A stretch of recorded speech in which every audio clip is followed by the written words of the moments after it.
Я з радістю передам I слово would нашим like to give the доповідачам. floor Розпочне цю сесію to пан Едвард Serotta, він засновник інституту Центропа. Mr. Edward До того він Serotta, також the founder of журналіст, він письменник, Centropa він Institute, режисер, journalist, він writer, фотограф, він людина дуже director, багатьох талантів. photographer, Але and нас зараз в першу very чергу цікавить gifted як person. засновник інституту Центропа, який And знаходиться we у would Відні, like to який talk відкритий з to 2000-х him років. І, now мабуть, майже about з самого початку Centropa працює в Україні дуже інтенсивно, Institute з дуже in різними групами. Vienna. The І вчора institute cooperates відкрилася with виставка Ukraine, «Українська and єврейська століття», yesterday яка an ж певним чином є exhibition квінтесенцією цієї was роботи. І opened, про яку далі which пан is a зможе great розказати. result of Edward, this the floor work. is yours. Thank you very much to the Goethe Institute and for everyone for inviting me on. It's a pleasure to be with you again. Is this working for the translator? Okay. So what we're going to do is in the brief presentation, I will show you, or maybe I won't. Oh, right. I will show you what my institute does. And we began I've been working in this part of the world, Central and Eastern Europe, since 1985. And my first trip to Ukraine was in 1997 when I was photographing and writing for Time magazine. And I went to Bohuslav. That's one of the two villages where Sholem Aleichem lived as a young boy. When his parents died and his mother died in Pereyaslav, then he went to Bohuslav. So I thought that was a great place to visit because I could see the last of the fiddlers on the roof, so to speak.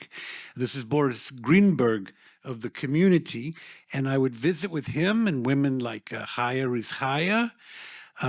And then aside from that, I went to Kyiv and I met people in the Jewish community. And everywhere that I went, people wanted to tell stories. Now, we all know about Holocaust video projects. I have worked in television as a reporter when my hair was a different color. And I have worked also in print for magazines and newspapers. I think doing an interview on video is very important, but it is not the only way to do an interview. Holocaust video projects are about three things: Holocaust, Holocaust, and more Holocaust. I think it's extremely important. This is we're on the very day that Auschwitz was liberated 80 years ago. But I have always felt the most important thing to do would be to talk to elderly Jews throughout Central and Eastern Europe about how they lived, not only how they died. And we began an oral history project like this one in Budapest, where we would visit people and they would show pictures and they would tell stories from the 1920s until we stopped interviewing in 2010. And we created our own database, our own way of preserving these stories, so that the idea is that they would look at pictures and they would tell stories about them. We worked with teams. This is our team in Istanbul and in Salonika, Thessaloniki, where they were working together. And this is our team here in Ukraine. Leonid Finberg set it up for us, the Honorable Leonid Finberg. And the team was headed by Marina Karlstein and several other people who did the interviewing for us. In Ukraine, we interviewed 264 elderly Jews living in 9 cities, and that would be in Ternopil and Lviv and Ivano-Frankivsk and Odessa and Kyiv and others, and Kherson and other cities. And we digitized 3,000 family photographs.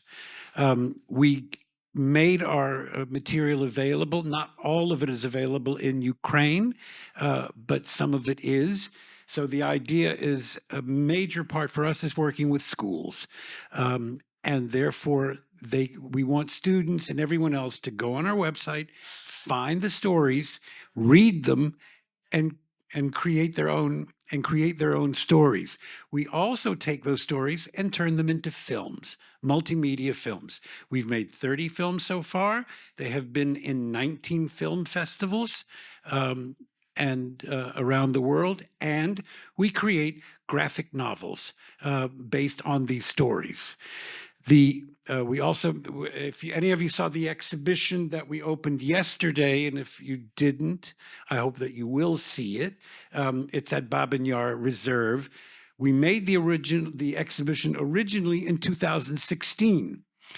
I knew something was very strange in Ukraine because when we made this exhibition in 2016, 77 schools, libraries, and museums asked to show it.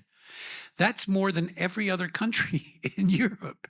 And I said, I had no idea it would be so popular. We couldn't send it to all 77. We sent it to 35 schools and libraries between 2016 and 2020, and then it fell apart.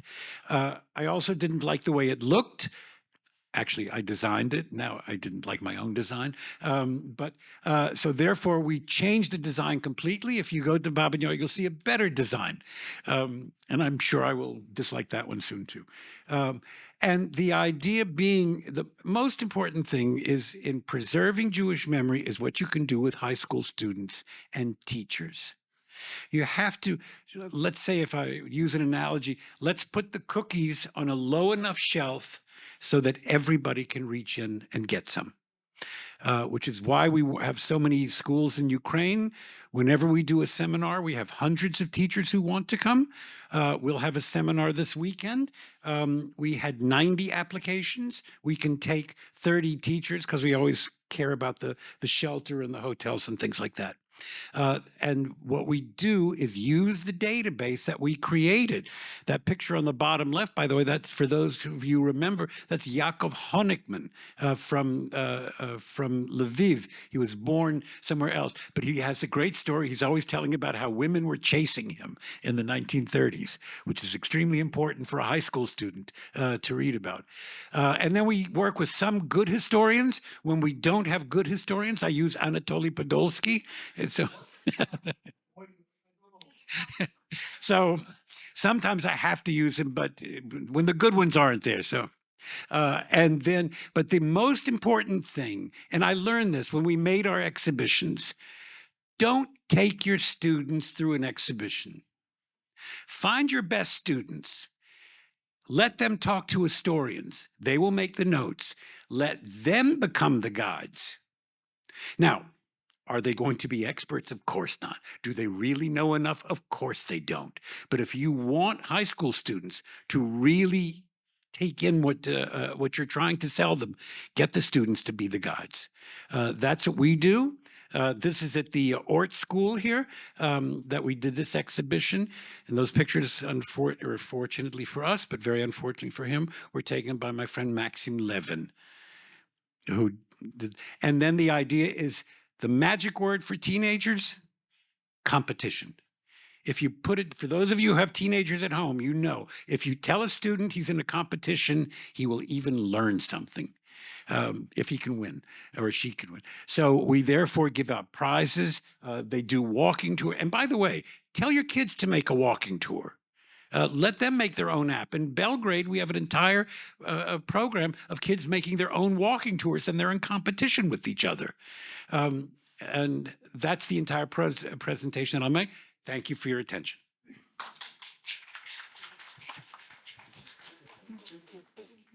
Добре, я тоді трошки зроблю рекламу пану Едварду. Okay, then I would like to say that the photographs, children like photographs very much. The methodology we use, we take a few photographs and ask children to find out the timeline and explain how they found out the timeline.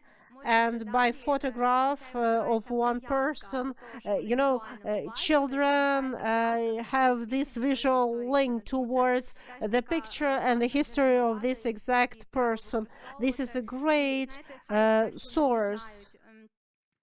всіх, хто там, всі події, які десь трапились, а якщо вони знають історію If children know the history of this exact person within exact moment, this is the perception of the history via the empathy.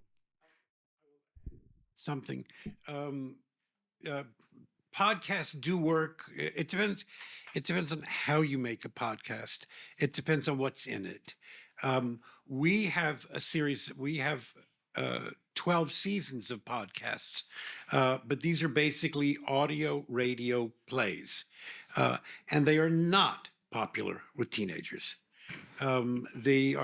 We make them kind of in BBC style. We use actors from the Royal Shakespeare Company and in Vienna from the Theater an der Josefstadt, and it's we can track the usage of them. What our students like, if they love stories, everybody loves stories, and therefore the more we can use our pictures or audio stories to bring a child into the history of Jews in their town, their city, or their country, it works. And to me, that's the most important thing. The thing that we do right now is that we now have a graphic novel based on an interview we did with two women, believe it or not, in North Carolina. But they were hidden by a farmer in Rivne during the Second World War. And so we made a multimedia film that the students absolutely love. Then we made a graphic novel, and then we asked the students to create their own projects from it. So the more you can get your students actively doing things, the more they will learn, the more empathy they will have, and the more understanding they'll have. Thank you, Anna. You're welcome. Дякую дуже, колеги. Давайте ще раз подякуємо. Thank you so much.